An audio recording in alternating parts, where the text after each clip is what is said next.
Being a vintage electronic reseller and trying to make a profit, I don't really shop at buy, trade and sell stores, as the prices tend to be high to turn a profit. However, I still enjoy going to them and embark on a treasure hunt for my personal collection. Hi folks, it's Joe and I sell vintage electronics for profit. I embarked on a journey to my town's worst and best buy, sell, trade stores, find out what makes a good store good and what makes a bad store bad. It's incredible the contrast I found between the two, considering they are literally right across the street from each other. It's like one is the yin and the other one is the yang.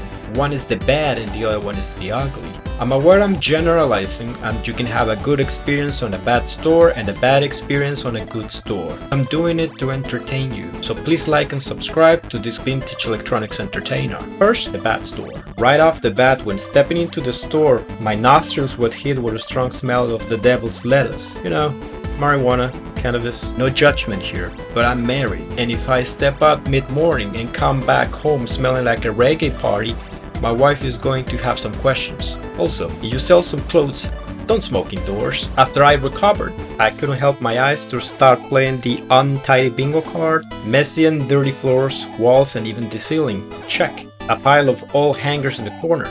Check. An unorganized bookshelf filled with media like DVDs, Blu-rays and games. Check.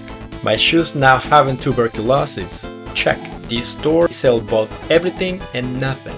Buy anything that might bring a profit. Instead of specializing in a niche like vintage electronics, video games or tools, you often see a bunch of random stuff such as furniture and kitchen appliances from the Civil War, a random set of tires, this giant Pepsi bottle, and this thing. I saw a Nintendo Wii and PS2 consoles just begging to be rescued in the corner, but had no cables, controllers or games inside. When I asked for the cables, he pointed me to help myself and have a look at the cable top. To test the sell and trade waters, I brought a budget Sony Boombox. You know, the Sony brand. This particular boombox was valued at $50 Canadian. The store owner saw it and offered me $10. Everyone knows that nothing of Sony is $10, no matter what it is, especially if working fine.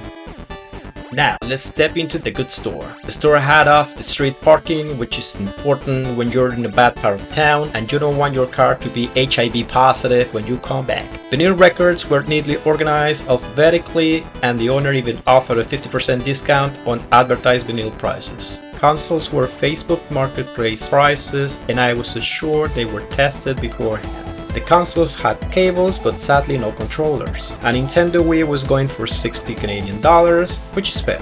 It was cleaner and more organized. DVDs were with DVDs, the CDs were with the CDs, games were on their own separate shelves, consoles were all together, vintage electronics with vintage electronics. They did sell clothes, but it was mostly sport jerseys and leather jackets. Now the bad. A few years back, I was buying an 8-track tape. They jacked up the price to $5 for the same tape, even though I pre-negotiated for it.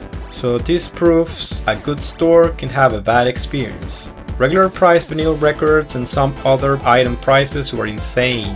Take for example this Best of Bread LP. Whose bread? I don't know, but it was listed for $20 and eBay says the value is only $6. After I finished writing my script, I was shocked to see the store had a ton of bad reviews. Many people mentioned not receiving the item they paid for, or the seller not refunding their deposit. Many other people mentioned the prices being absolutely ridiculous, which I agree. All in all, one bad thing I can and will generalize about these stores, either bad, good or great, is that you will not get a lot for the stuff you bring to sell or trade, as they're counting on your desperate need for cash. You know you're desperate because you came to this hoarder store in the first place, instead of selling it on Facebook Marketplace yourself. One good thing I can generalize about all of these stores is that it's an adventure. Even though some of these stores can be messy and tricky to find some items, it is very satisfying to have a great find that was buried in a pile of junk. Also, you can negotiate the prices. Oftentimes the prices are not set in stone, and unlike a big established store, you're able to talk with the decision maker or owner directly and make an offer.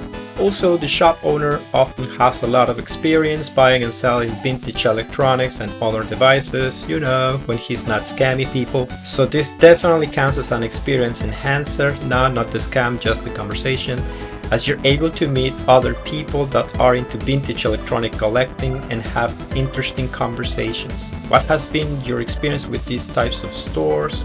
Have you found any good treasures? Let me know. Thanks for watching my video. Don't forget to like and subscribe.